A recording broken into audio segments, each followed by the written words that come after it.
जो ब्रांड है, बहुत यूनिक नाम रखा है आपने, बाका बुकी। ये नाम आपके दिमाग में आया कहाँ से? सो इसके पीछे एक एक स्टोरी है। हर स्टार्टअप के पीछे एक स्टोरी होती है, तो हमारी भी एक स्टोरी है। इस टाइम पे एक और बहुत बड़ा नाम आता है जिसमें I guess pan India location से लोग आते हैं और वहां से माल उठा के अपना एक बिजनेस मॉडल आगे बढ़ाते हुए Right. Karol Bagh is an wholesale market for Right. Footwear. Then we went to Karol Bagh, और करोल बाग में हमें एक मार्केट मिला जहाँ पर काफी सारे शूज सेल होते हैं। सबसे बड़े आपके कॉम्पिटिटर कौन है मार्केट में? बूट्स, तो वुडलैंड के कुछ प्रोडक्ट्स के साथ हमारा कंपटीशन है। अब बिग बिलियन सेल का राज जानते हैं हम यहाँ पे कि इस टाइम पे सेल इतना ज्यादा होना, प्राइस ड्रॉप होना, ये कैसे पॉसिबल है, कैसे होता है ये? शार्क टैंक पे जाने का मेन रीजन क्या था? ब्रांडिंग, प्रमोशन या फंडिंग? सो ये बेसिकली थोड़ा डिफिकल्ट क्वेश्चन है आई वुड से। बट अगर आप फुटवेयर, आपको कोई भी इंडिया का मार्केट का नहीं मिलेगा जो कि आप बाहर जाओगे और वो रहेगा। It is mostly made in China और मेड इन वियतनाम और these countries. So that the gap is there. You can choose one celebrity for your brand as a brand ambassador. आप किसे चूज करेंगे?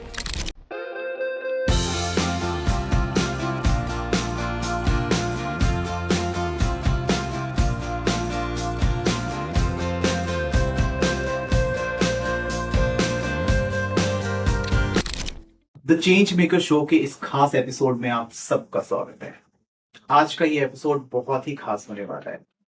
आज हमारे साथ हैं mister Natwar Agarwal, who is the co-founder of Bacca Bucci footwear brand. Bacca Bucci हम सब ने सुना होगा।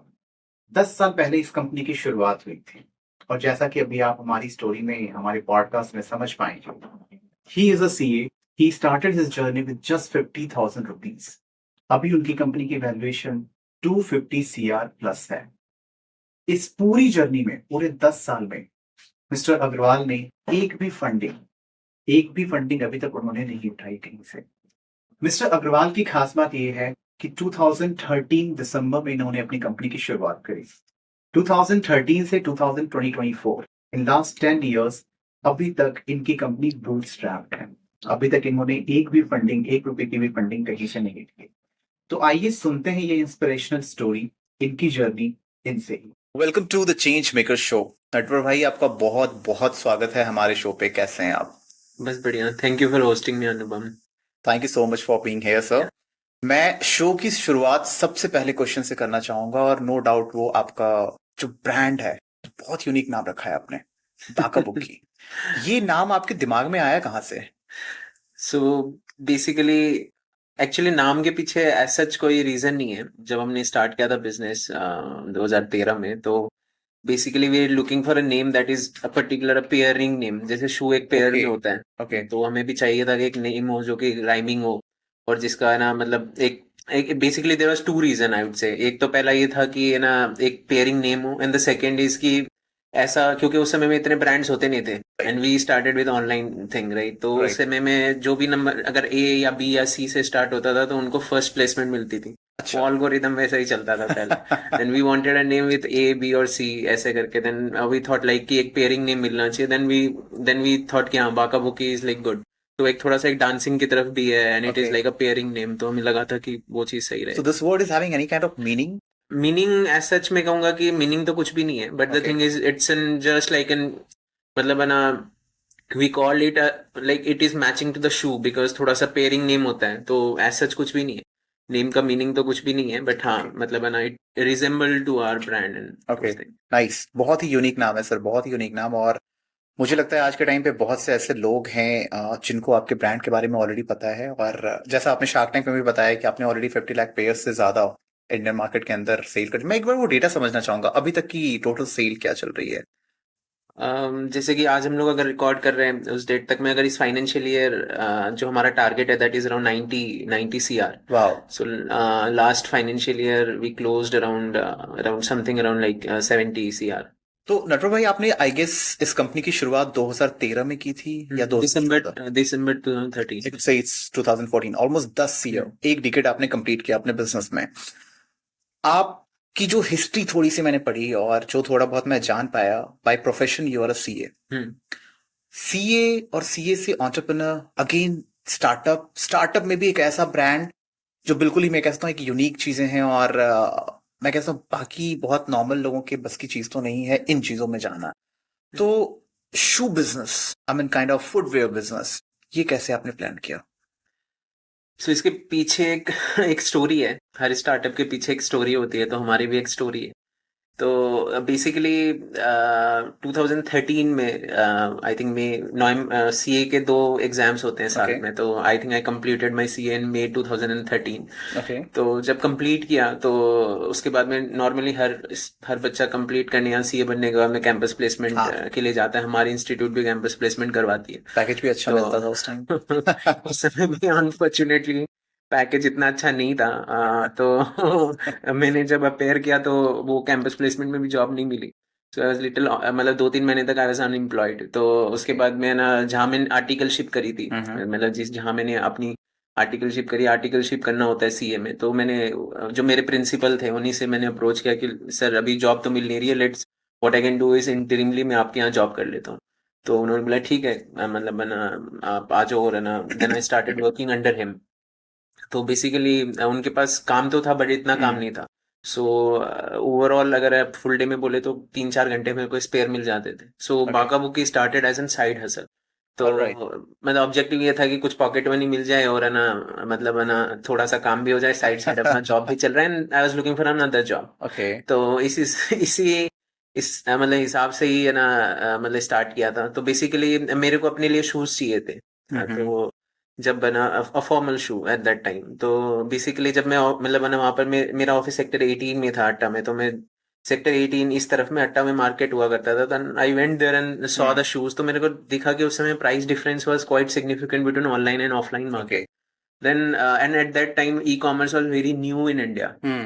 And then what we thought is कि let's tap that opportunity.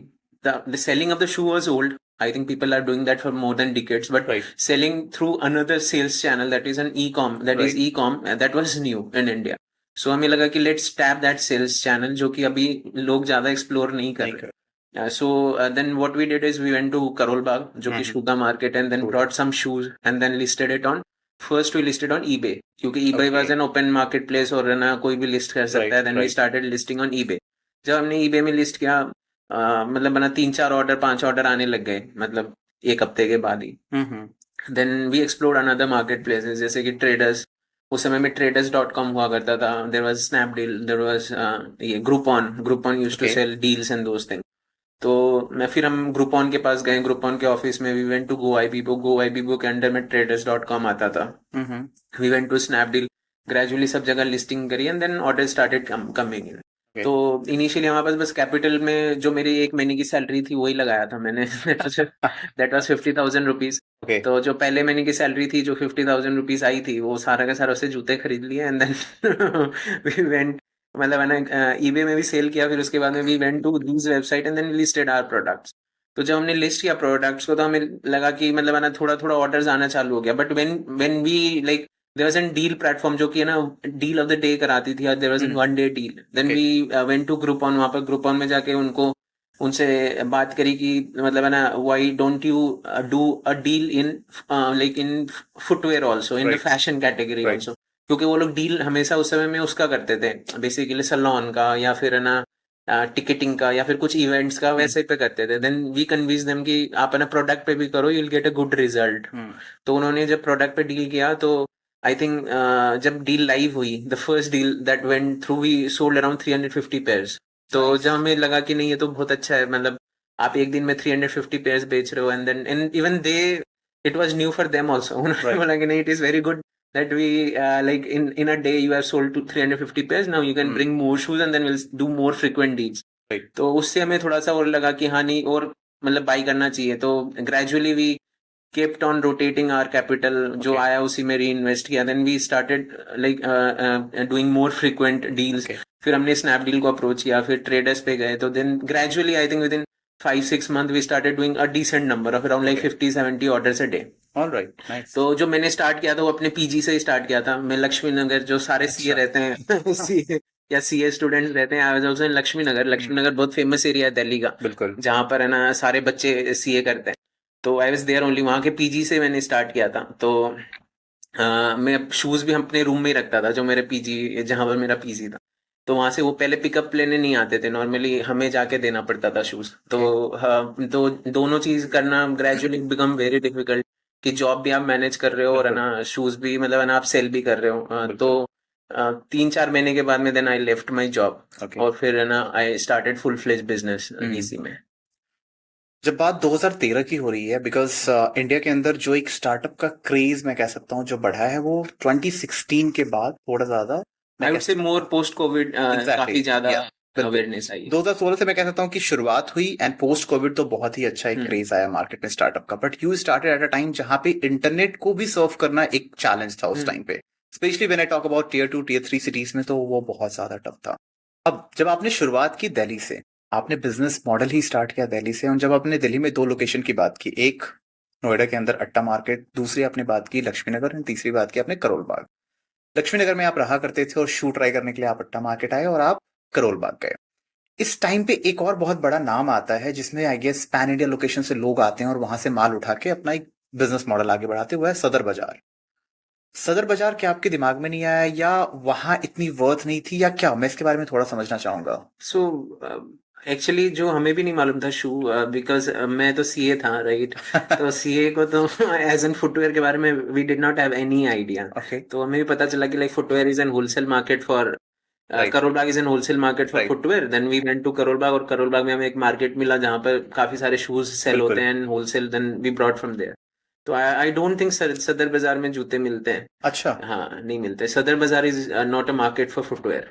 तो फुटवेयर का मेन मार्केट दिल्ली के अंदर I could say Karol Bagh. Karol Bagh I would say है, but there is one more, I think Inderlok भी हैं, but Okay. We knew about Karol Bagh only, then our journey started from Karol Bagh. Your journey start from Karol बाग।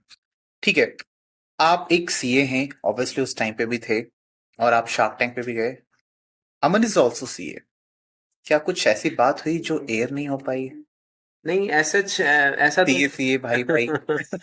नहीं नहीं, ऐसा तो कुछ भी नहीं है, बट हाँ, I think Aman is senior to me, I think is जी। More of an previous batch. बिल्कुल। तो बट उनकी जर्नी और हमारी जर्नी बहुत सिमिलर रही है। उन्होंने भी आई गेस ना as a market place brand ही स्टार्ट किया था। बागा बुकी भी मार्केट प्लेस ब्रांड ही रहा है। हमारा जो D2C जिसमें हम अपनी वेबसाइट से जो सेल करने लगे, वो हम लोग पोस्ट कोविड करने लगे।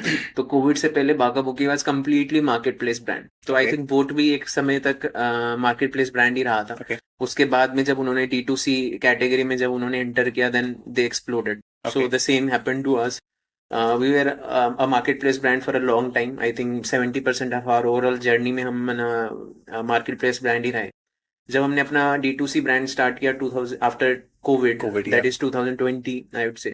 तो उस केस में हमें अपना ही वैल्यू अनलॉक हुई, कि हमें पता चला कि हमारे काफी सारे कस्टमर है, those who want to buy with us directly and those who are already buying and looking for our brand organically in Google and Meta. Right. तब हमें रियलाइज हुआ कि that we have a lot of customers who are loyal to us, they are buying our brand. अब ऐसे भी customers थे जो कि हम उनके पास पूरी कलेक्शन थी हमारे जूतों की, but actually buying through some they are buying through Amazon और they are buying through Flipkart. तो फिर जब हमने वो अपना वेबसाइट लॉन्च करी, तो we received a lot of queries on in our CRM department on a mail ID कि that we were looking for your brand, we were specifically buying from these marketplace websites, now we are like more happy to buy from you directly. Right. तो वो चीज मतलब है ना, मतलब हमें पता चला, वो चीज हमें पहले नहीं मालूम थी, बिकॉज काफी सारा डेटा या इंसाइट आपको नहीं मिलता when you sell through these websites, these market places. और आपने अपनी वेबसाइट किस टाइम पे, कौन से ईयर में जाके स्टार्ट किया? वी जैसे जब कोविड का मतलब है ना, जब कोविड हुआ तो है ना, basically there was an like lockdown for I think 1 or 2 months। Right. तो हमने अपनी वेबसाइट उसी ड्यूरेशन में ही बिल्ड करी। तो जस्ट फॉर 5 to 6 years आप कंप्लीटली दूसरे पोर्टल के थ्रू ही अपना प्रोडक्ट सेल कर रहे थे। 2014 to 2020, ऑलमोस्ट 6 years। अगर है ना मतलब 10 साल की जर्नी में 6 साल हुए मार्केट प्लेस होंगे। 2020 में जब लॉकडाउन हुआ, तो लॉकडाउन के ड्यूरेशन पे ही हमने अपना वेबसाइट बिल्ड करी, क्योंकि उस समय में थोड़ी टाइम मिला हमें टू एक्सप्लोर अदर थिंग्स। तो हमें रियलाइज हुआ कि why not utilize this time for building our own website. तो वो जो 1-1.5 महीने का जो घर में था, उस पीरियड को हमने यूटिलाइज किया, and then we build our own website on that lockdown period. तो हमने अपनी वेबसाइट लॉन्च भी कर दी थी इनफैक्ट लॉकडाउन में, और है ना मतलब लॉकडाउन जब खत्म होने को आया तभी लॉन्च भी कर दिया था। It took us like 20-25 days to make the website. सारा कंटेंट हमारे पास ऑलरेडी था ही पहले से। तो जब हमने लाइव किया तो उस समय में वी सॉ दैट जब हमने इनिशियली स्टार्ट किया एड्स करना लाइक ऑन मेटा और Google, then we saw that we are getting very good numbers on a very less ROAS. मतलब हमारा ROAS was very high and ACOS was very low.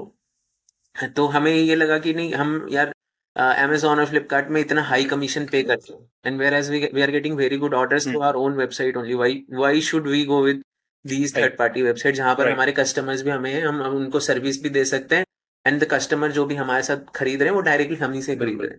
Then we skilled it up और हमने अपनी team बनाई specifically for these like serving our own customers through directly through our own website. तो उसके बाद वो ओवरऑल जर्नी स्टार्ट हुई D2C की। उससे पहले we were completely a marketplace brand. Okay. So, as you already explained and mentioned in the show, you started your journey with 50,000 rupees. That is your first salary. I mean, yeah, that is a seed capital, I would say. Seed capital जो आपने वहां से शुरुआत की, and आज के time पे आपकी कंपनी की valuation it's more than 250 CR। तो ये जो एक बहुत एक ग्राफ है, बहुत ही कमाल का ग्राफ है इन जस्ट 10 years। अब इस पे एक पॉइंट आता है कि बिजनेस स्टार्ट करना, मैं कहता हूं आई बिलीव पर्सनली कि ठीक है, थोड़ा एज कंपेयर टू चलाने से ज्यादा इजी है। बिजनेस स्टार्ट तो कर लिया, बट बिजनेस को सस्टेन करना, बिजनेस को स्केल अप करना थोड़ा टफ मानता हूं मैं। इंडिया के अंदर, because you have experience of 10 years now running a business into footwear industry, आप कितना हार्ड मानते हो या कितना इजी मानते हो एक बिजनेस को स्केल करना? खास करके इंडिया में तो डिफिकल्ट नहीं है, because you get so much. Actually India इतना बड़ा है and the population is so huge, specially for the youth people. We have a largest, I think largest audience in the world in case of an youth. तो मेरे हिसाब से when you are targeting a right product and you are giving a right utility to the customer, जब customer को ये मालूम है कि वो प्रोडक्ट आपको जो मिल रहा है that is giving something value to it, मतलब आप जितना पे कर रहे हो आपको उससे ज्यादा का वैल्यू मिल रहा है, then customer will definitely buy it. तो वहां पर अगर आपको वो चीज अगर आप अनलॉक कर सकते हो, then I would say India itself has a very huge potential. In fact अगर आप एक स्टेट को भी अच्छे से यूटिलाइज कर लेते हो ना, वो एक स्टेट एक कंट्री के बराबर है इंडिया का। सो आई वुड से अगर आपके पास इतना, अगर आप पूरे इंडिया को अगर आपको टारगेट करने मिलता है एक जगह से बैठ के, then that is nothing like it. मतलब उतनी ऑडियंस को आप टारगेट कर रहे हो जो कि अब डिजिटल सेवी हो रही है। अभी इनफैक्ट आप over year on year we are getting more audiences जो कि है ना डिजिटली फ्रेंडली हो रहे हैं। When we started back in 2014, तो मेरे को याद है, I will tell you the story also. 2014 में जब हमने स्टार्ट किया था, I was working with a company.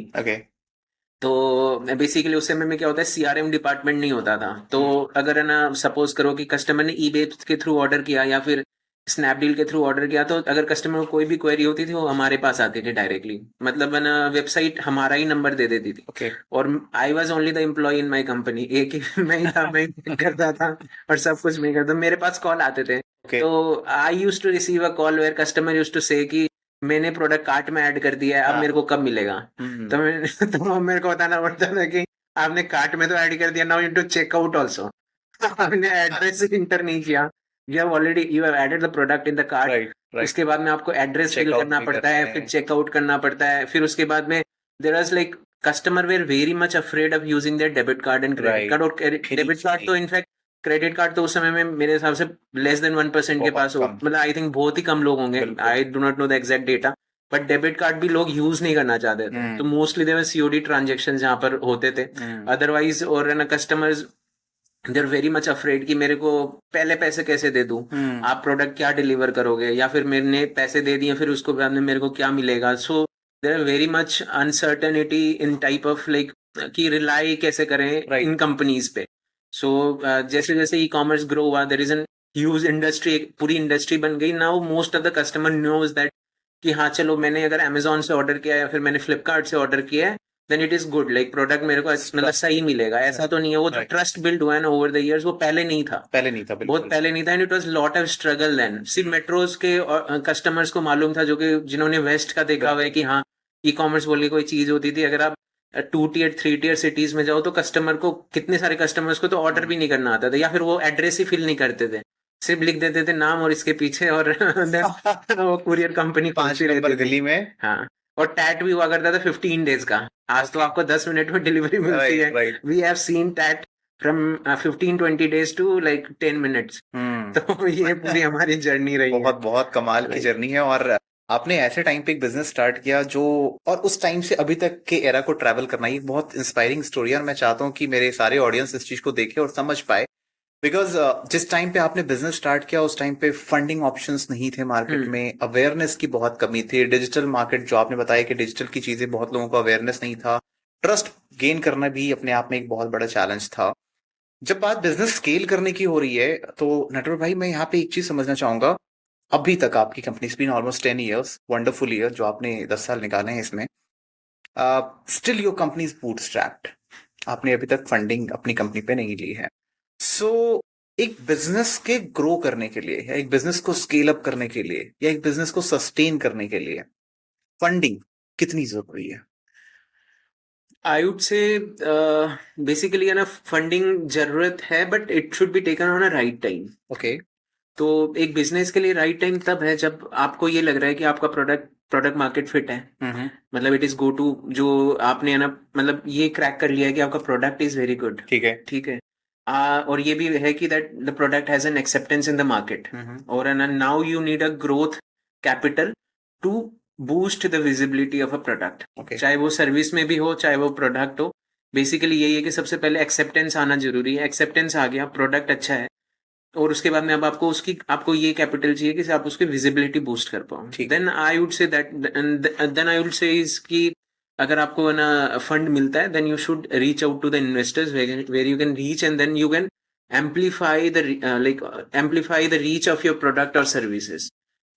Right. और एक स्ट्रेटेजी ये है जो कि हमने की because when we started back in Right. 2013-14, तो उस समय में date was only the option. Right. मतलब डेट में भी है ना, अगर बैंक्स को अगर हम रीच आउट करते हैं, बैंक्स को पहले तो समझ में ही नहीं आता था कि आप क्या कर रहे कर हो, क्या रहे हो आप? Where are you selling it, right. आपकी दुकान कहाँ है, आप कहाँ बेचते हो। उनको पहले मॉडल, तो 1-2 साल तक तो उनको मॉडल ही नहीं पता था। फिर उनको मॉडल समझ में आने लगा तो वो बोलते थे कि आपका न्यू बिजनेस है, आपके पास प्रॉपर्टी होनी चाहिए, then we'll give you the मतलब लोन। आपके राइट। पास अगर फिक्स्ड एसेट नहीं है, देन आपको लोन नहीं मिलेगा। स्टॉक के अगेंस्ट में मिलता नहीं था, डेटर्स क्रेडिटर्स के अगेंस्ट में देते नहीं है लोन नॉर्मली बैंक्स। तो उस समय में डेट भी रेज करना बहुत आसान नहीं था, जो कि आज की डेट में आप इजीली अपनी इक्विटी सेल करके और फंड रेज कर सकते हो, बट वो चीज पहले इतनी आसान नहीं हुआ करती थी। तो मतलब basically there are two school of thought. अगर जैसे कि हमारा एक था कि that we are very much, I would say little conservative on more into profit, क्योंकि हम लोग फिनेंस बैकग्राउंड से थे, तो हमें सिखाया जाता है कि profit is like the forefront. Sales आएगी but there should be balance out. एक अप्रोच ये है कि आप सिर्फ सेल्स में फोकस करो and you keep aside the profit the. Profit part. ठीक है। But in our case, because our business was such that कि हमें बैकअप कहीं से नहीं था। ओके। अगर हमारे पास जो कैपिटल थी, अगर वो हमारी वाइप आउट हो जाती, तो हमारे पास ऐसा कोई नहीं था कि बोल देते, कोई आके ये बोल दे कि ले मैं और पैसा देता हूँ और अब आगे और कर लो and then you raise again. ठीक है। तो हमारे केस में वो नहीं था, then we had no option. तो हमें तो यही करना था कि पैसा कमाना है, उसको वापस डालना है और Right. उसी से ही करना है। हाँ, हमने ये चीज जरूर बिल्ड किया कि हमने हमेशा अपने जो सप्लायर्स हैं, हमारे जो क्रेडिटर्स हैं, उनका हमेशा ट्रस्ट रखा। तो उसके कारण हमें थोड़ा सा एज एन क्रेडिटर्स जो डेट सपोर्ट है वहां से मिल गया। Otherwise it is very difficult for a new business in such a case where there is no avenues for raising fund. But आज की डेट में I think it is very much easy. अगर आपका प्रोडक्ट अच्छा है and it is like acceptance in the market, now what you feel is that the growth, you can do a very good growth provided you can do a decent marketing. Then I think now there are many avenues available where you can raise fund easily. Right, that's true. अब आपने पूरी story बताई अपनी, in terms of funding भी बताया आपने, the way you started your journey, उस time के हर्डल्स भी बताए, सिचुएशंस भी बताए। अभी कुछ टाइम पहले हम सब ने, हमारे सारे ऑडियंस ने, हम सब ने आपको देखा शार्क टैंक सीजन 3 में। Right. शार्क टैंक सीजन 3 में यू अपीयर्ड विद योर को फाउंडर, और बहुत ही अच्छी पिच थी, बहुत ही अच्छा प्रेजेंटेशन भी था, वो डांस भी बहुत अच्छा लगा हमें। तो मैं एक बार बाका बुकी की स्टोरी समझना चाहूंगा, before shark tank and after shark tank, what was the changes जो आपने फील करा? बेसिकली आई वुड से जो चेंजेस आए हैं ना, वो चेंजेस यही आए हैं कि that customer new us customer हमें पहले भी जानते थे, कस्टमर हमें शार्क टैंक के बाद भी जानते थे. We are not a new brand. हम ऑलरेडी Yeah, exactly. हम अपनी जब हम शार्क टैंक में गए, we already had a 9 year of business there. I think we are one of the oldest brand that appeared in the Shark Tank. मैं Right. यहाँ पे इंटरप्ट करके एक स्टोरी बताना हाँ. चाहूंगा sir, sorry to interrupt.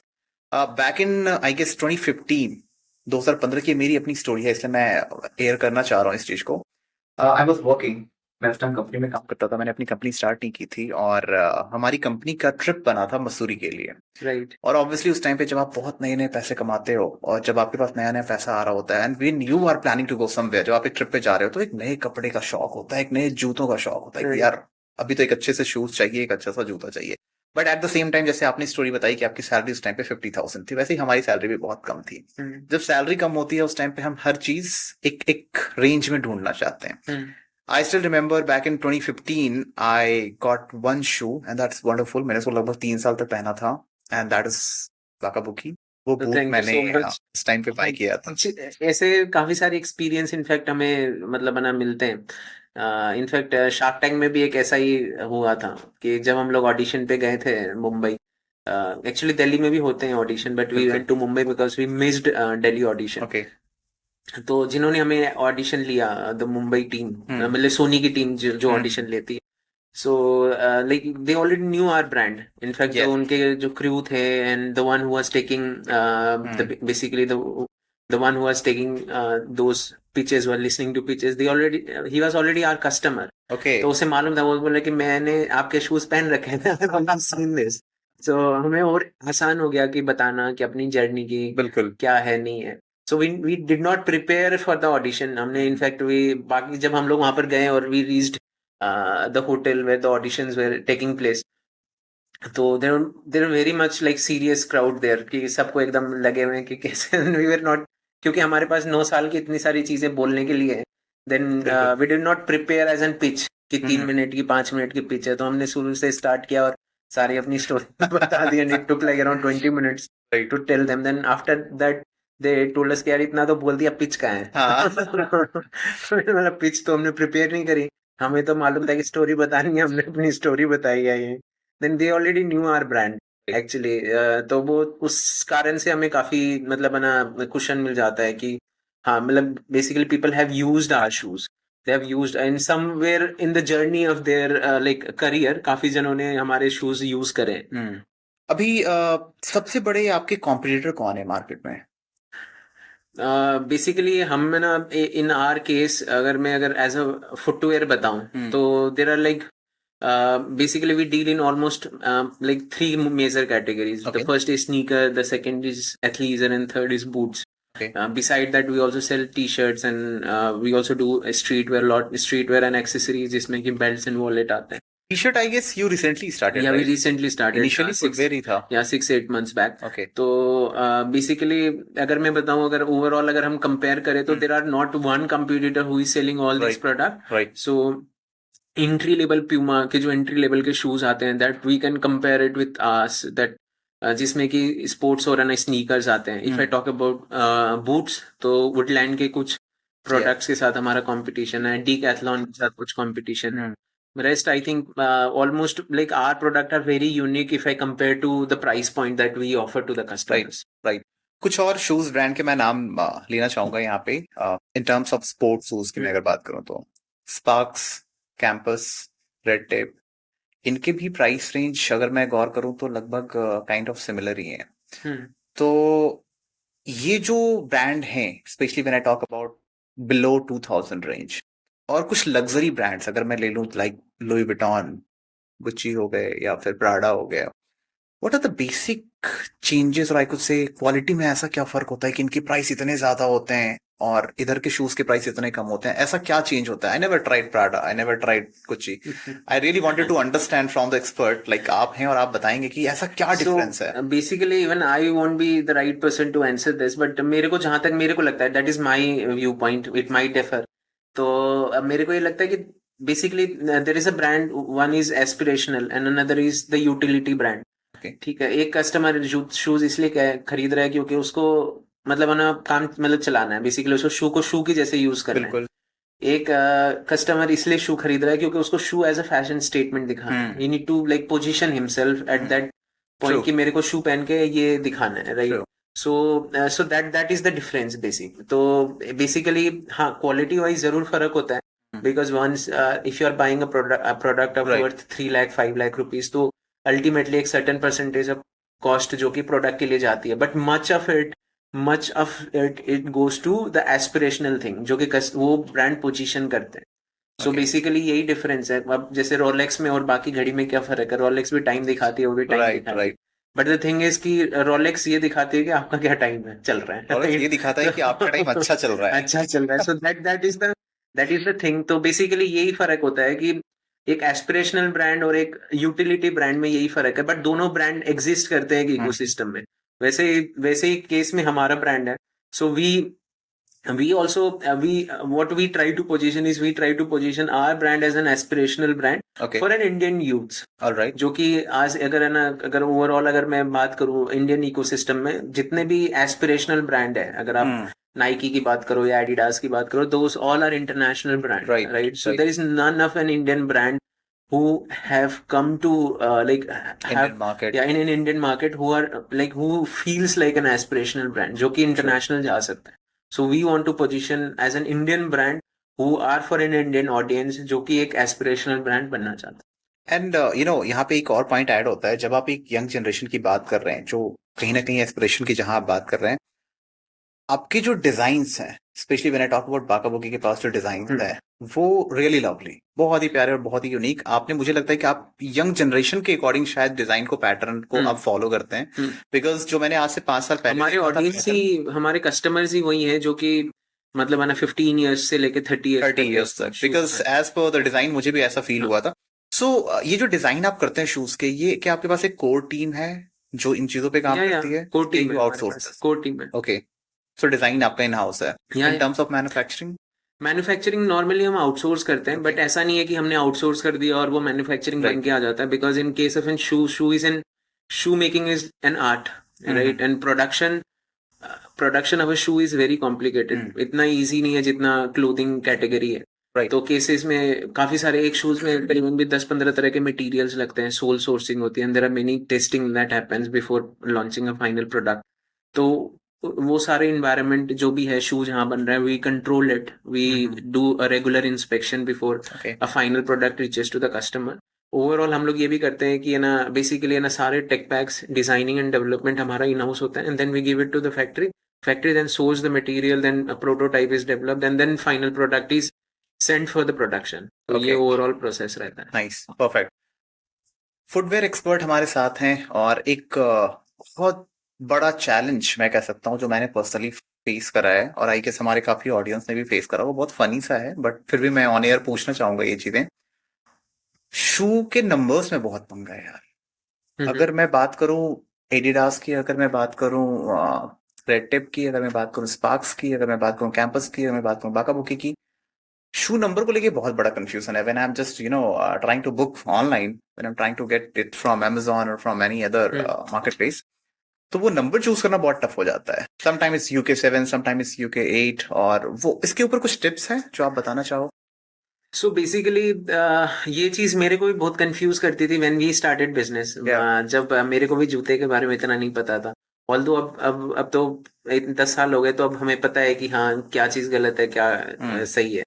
But ना हाँ, initially if you are a layman, if you are not into this industry, yes it confuses a lot because there are multiple standards. तो अब प्रॉब्लम ये है कि इंडिया के पास अपना मतलब है ना शू स्टैंडर्ड नहीं है. We still follow UK standard, yes, right? जैसे यूएस के पास अपना स्टैंडर्ड है, यूरोप के पास अपना स्टैंडर्ड है, वैसे यूके का भी अपना स्टैंडर्ड है. एज वी आर यूजिंग मतलब है ना फुटवेयर काफी टाइम से इंडिया में यूज हो रहा है, व्हेन और है ना पहले से यूके का स्टैंडर्ड फॉलो हो रहा था, तो अभी भी हम लोग यूके स्टैंडर्ड ही फॉलो करते हैं. तो basically most of the India में यूके स्टैंडर्ड फॉलो होता है. बट अभी रिसेंटली जो इंडिया की BIS इंस्टीट्यूट है, जो कि स्टैंडर्डाइजेशन और है ना नॉर्म्स निकालती है, तो फुटवेयर में भी BIS लग चुका है. आई थिंक जुलाई से ही लगा है. और है ना अब क्या है कि जो BIS इंडिया है वो अपना स्टैंडर्ड, इंडियन स्टैंडर्ड लॉन्च कर रही है. आई थिंक क्लोथिंग के लिए भी हो रहा है और फुटवेयर के लिए भी हो रहा है. where the Indian like this the Bureau of Indian Standards have launched their own sizes which is specially made for Indian foods, तो उस केस में विथ एंड लेंथ और जो भी है ना टेक्निकल स्पेसिफिकेशंस है वो एज पर इंडियन लेग्स होंगे। तो उस केस में once that is like rolled out, तो उस केस में मेरे को लगता है कि then the pan India will be on Indian standard size. अभी क्या है कि हम लोग all are wearing on a UK standard size, तो जब वो इंडियन स्टैंडर्ड साइज हो जाएगा तो I think we will completely rolled out into an Indian standard size, तब ऑर्डर करना और आसान हो जाएगा। बट हाँ स्टिल वो मतलब टाइम तो लगेगा ही उसके लिए। I think it will take more than 3 to 4 years now from now, और है ना एक बार ये रोल आउट हो जाता है and then how the customer, फिर कस्टमर में अवेयरनेस होना जरूरी है, राइट। तो वो होने के बाद में then will move to Indian standard, तो फिर मेरे को लगता है ये प्रॉब्लम सॉल्व हो जाएगी। मुझे लगता है हमारे ऑडियंस को ये वाला पार्ट तो जरूर देखना चाहिए, बिकॉज मेरे जैसे कई सारे स्ट्रगलर होंगे जो इस चीज को लेके राइट, बिकॉज जरूर प्रॉब्लम फेस कर रहे बिकॉज होंगे। अगर कितने सारे ब्रांड्स ऐसे हैं जो कि यूके स्टैंडर्ड से अपना साइज शो करते हैं, राइट। काफी सारे ऐसे ब्रांड्स भी हैं जो कि यूएस स्टैंडर्ड से अपना साइज शो करते हैं, और यूएस और यूके में सिर्फ एक नंबर का फर्क है। तो अगर if it is UK 8 then it is US 9, तो लोग है ना ये कंफ्यूज हो जाते हैं कि यार मैंने तो पहले 9 नंबर Right, खरीदा था, बट right. उसने यूएस 9 खरीदा था, Right. ना कि यूके 9, तो वो अगली बार यूके 9 खरीद लेते हैं और उनको बढ़ा आ जाता है। So मेरे that घर पे is the भी कई बार ऐसा कहा जाता है, because I am having some numbers are like 8, some 10, Yeah. कुछ 9 भी हैं। मेरे पापा भी क्या है तेरे पास कौन सा साइज है, कभी 9 पहन रहे हो तो सो कभी वहां 8 पर थोड़ा सा पहन रहे हो। कंफ्यूजन होता है। वही फिर अगर है। कितना सारे ब्रांड्स अपने आप को यूरोप में भी Yes. यूरो साइजेस में भी दिखाते हैं, जैसे कि 42, 43, दो सारे True. Euro sizes. True. Okay, अब अभी कुछ ऐसी बात करते हैं, जैसे आप शार्क टैंक पे अपेयर हुए, आपने वैसे तो बहुत अच्छी स्टोरी अपनी बताई, सारी स्टोरी आपने बता दी वहां पे, हमने पहले ही रिपीट करा, आपके डांस भी बहुत अच्छा लगा हमें। कुछ ऐसी स्टोरी जो आप वहां शेयर नहीं कर पाए और आप यहाँ हमारे शो पे बताना चाहो। एक्चुअली शार्क टैंक का एपिसोड ऑलमोस्ट 1.5 आवर्स का होता है, तो वो उसमें से कट करके आई थिंक है ना बहुत छोटा 15 से है। 17 मिनट 18 मिनट का दिखाते हैं। सो आई थिंक ऑलमोस्ट सारी चीज कवर हो गई, बट हाँ हम लोग है ना अपने ब्रांड के बारे में ये बताना चाहते थे कि बेसिकली जो हमारा पोजीशन था as a brand is like we are already an decade old brand, so we we are not an new like entry जो कि पोस्ट कोविड के बाद लॉन्च हुआ वैसा ब्रांड है। So we have seen the entire e commerce in like journey from starting till where it is now in India. तो बेसिकली हमें ये लग रहा था कि जो थोड़ा सा ब्रांडिंग के ऊपर में हाईलाइट हुआ और जहां से हमने स्टार्ट किया, तो जब हमने स्टार्ट किया बाकाबूकी उस समय में, अगर अभी न्यू एज ब्रांड है जो कि अभी लॉन्च कर रहा है, तो basically they will definitely see the branding thing and everything and then they will launch the product. जब आप पुराने ब्रांड्स में देखते हो जो कि ऑलरेडी एक स्टार्टिंग फेज से स्टार्ट कर रहा है, उस चीज की उस समय में जब जो रिसोर्सेज अवेलेबल थे वो इतने ज्यादा स्ट्रीमलाइंड नहीं होते। हालांकि अगर अभी स्टार्ट करें अगर हम अपना ब्रांड एज अ फुटवेयर, तो we would have started with very all thing जो कि ब्रांडिंग परफेक्ट हो, सब कुछ कलर्स वगैरह डिफाइंड हो, तो वो चीजें हमें लगी and that we learned also कि वहां पर जो हमें फीडबैक्स मिला, तो वो वी लर्न दैट कि हाँ चीजें यहाँ पर थोड़े से गैप्स है या फिर ये चीजें इंप्रूव करनी है, and then we did it also. तो वही चीजें, काफी सारी चीजें जो हमें सीखने को मिली, जो चीज है ना मेरे को लगता है कि ना वो चीज हमारे लिए भी नहीं थी। ओके, शार्क टैंक पे जाने का मेन रीजन क्या था, ब्रांडिंग, प्रमोशन या फंडिंग? सो ये बेसिकली थोड़ा डिफिकल्ट क्वेश्चन है। आई वुड से मतलब तीनों ही ऑब्जेक्टिव थे, मतलब है ना फंडिंग एसच का ऑब्जेक्टिव नहीं था, बट हाँ ये था कि अगर कोई शार्क ऑन बोर्ड आता है, अगर हमारी कैप टेबल पे बैठता है, तो we would feel good because उनसे लर्निंग काफी मिलती है। बिल्कुल। बिकॉज वी नेवर, हमें मालूम था कि वो जो हमें पैसे देंगे उससे हमारे ब्रांड का जिस स्टेज में हमें उतना हमें मतलब कुछ होगा नहीं, but the thing is we really wanted कि कोई एक शार्क हमारे बोर्ड में आए, तो दैट वाज आवर ऑब्जेक्टिव। उसके बाद में द सेकेंड जो थर्ड था कि हाँ ऑलमोस्ट कि अगर आपको शार्क टैंक एक ऐसा प्लेटफॉर्म है जहाँ के आपको 17-18 मिनट्स एयर टाइम मिलता है, जो कि आप अपने ऑडियंस को बता सकते हो, अपने ब्रांड के बारे में कम्युनिकेट कर सकते हो कि आप क्या बना रहे हो और 10 साल से आपने किस चीज में लगाए हैं। तो जब वो कस्टमर आपकी जर्नी सुनते हैं और जो उनको पता लगता है कि हाँ ये प्रोडक्ट, ये इनके प्रोडक्ट एंड ये है, और उनको जब इन्होंने, और काफी सारे कस्टमर ऐसे भी थे जिन्होंने वो शू यूज कर रखे थे, हमारे पहन रखे थे और ऑलरेडी आर कस्टमर, तो उनको एटलीस्ट फील गुड होता है कि हाँ ये ऐसा ब्रांड है जिसके जूते मैंने पहन रखे। So that is what we got from shark tank. अब बिग बिलियन सेल का राज जानते हैं हम यहाँ पे कि इस टाइम पे सेल इतना ज्यादा होना, प्राइस ड्रॉप होना, ये कैसे पॉसिबल है, कैसे होता है ये? सो बेसिकली हर एक ब्रांड, सारे ब्रांड्स पार्टिसिपेट करते हैं इसमें। Okay. तो हम भी अपनी तरफ से पार्टिसिपेट करते हैं, बिकॉज इस समय में जो बायर का इंटेंट है वो सबसे ज्यादा हाई होता है। राइट। सारे कस्टमर्स का इंटेंट होता है कि हाँ हमें शॉप करना है, and they have a purpose and they have a intent also. तो सारे ब्रांड्स इसके साथ में मतलब पार्टिसिपेट करते हैं, then they offer the best discount. हमारी केस में भी, हमारे ब्रांड में भी वी ऑफर द बेस्ट, मतलब हमारे जो साल का सबसे बेस्ट डिस्काउंट है हम इसी पीरियड में ही देते हैं। सर एक क्वेश्चन है मेरे पास, और स्पेशली कुछ ऐसी लग्जरी ब्रांड्स हैं जो इसमें बहुत ज्यादा इन्वॉल्व हैं कहीं ना कहीं। ये शायद थोड़ा सा कंट्रोवर्शियल क्वेश्चन भी हो सकता है। एनिमल हंटिंग और एनिमल क्रुएल्टी की हम बात करेंगे। बहुत से ऐसे ब्रांड्स हैं जो इसको प्रेफर कर रही हैं और एक्चुअली कहीं ना कहीं वो मैन्युफैक्चरिंग में इसका यूज कर रही हैं। How much this is good? I mean on what scale do you think कि ये चीजें प्रेफर करनी चाहिए? सो बेसिकली अगर मैं अपने कॉन्टेक्स्ट से बताऊं, मतलब जो भाकपू की कॉन्टेक्स्ट में बताऊं, तो बेसिकली वी इंश्योर दैट हमारी तरफ से जो भी, मतलब हमारे 90-95% 90 से लेके 95% प्रोडक्ट तो सारे के सारे I think it is PU based, that is vegan leather बोलते हैं। जो जो पीयू या फिर ना टेक्सटाइल या फिर उसके Right. जो 5% प्रोडक्ट जो कि हमारे लेदर के बने हुए हैं, तो basically we ensure that it is ethically sourced. Ethically sourced मतलब जो भी टैनरीज हैं, जो भी ये लेदर बना रही हैं, वो सारी की सारी गवर्नमेंट रजिस्टर्ड हो, और जो भी लेदर सोर्स हुआ हुआ है वो पूरा प्रॉपर जो प्रोसेस बनाया हुआ है गाइडलाइंस के हिसाब से, उस हिसाब से सोर्स किया हुआ। Okay. Bakabuki is not having any kind of नहीं नहीं नहीं। perfect. Perfect. चलिए, अगर आपको एक चांस मिले, एक मौका मिलता है बाकाबुकी को कि you can choose one celebrity for your brand as a brand ambassador, आप किसे चूज करना चाहोगे और आई क्यों? Would suggest Ranbir Kapoor, okay. Because it is like very young face, और ना लोग पसंद करते हैं उसे काफी, स्पेशली द यूथ, यूथ के हिसाब से। ऑल्दो मतलब है ना, and he is also not present in social media. तो Okay. जो सोशल मीडिया में जो जो अवेलेबल नहीं है उसका क्रेज और ज्यादा है, because people want to know him. वो जानना चाहते हैं, and when you are associated with a celebrity who is not in social media, तो आपका रीच और एम्पलीफाई होता है। तो that is what we believe. Astrological एक फैक्ट है that shoes are often associated with root chakra. Actually ये एक मूलाधार कहा जाता है which shows stability, security and foundation. हाँ हाँ। ये कहीं पढ़ा था मैंने, तो मैंने सोचा ये इस बार यूज करेंगे। और आपने और हमने, हम सबने सुना है कि shoes is the reflection of your personality. ये लाइन तो हम सबने सुना हुआ है। राइट। इसके बारे में कुछ बताना चाहेंगे आप कि शूज से हमारी पर्सनैलिटी कैसे पता चलती है? So basically good shoes take you good places.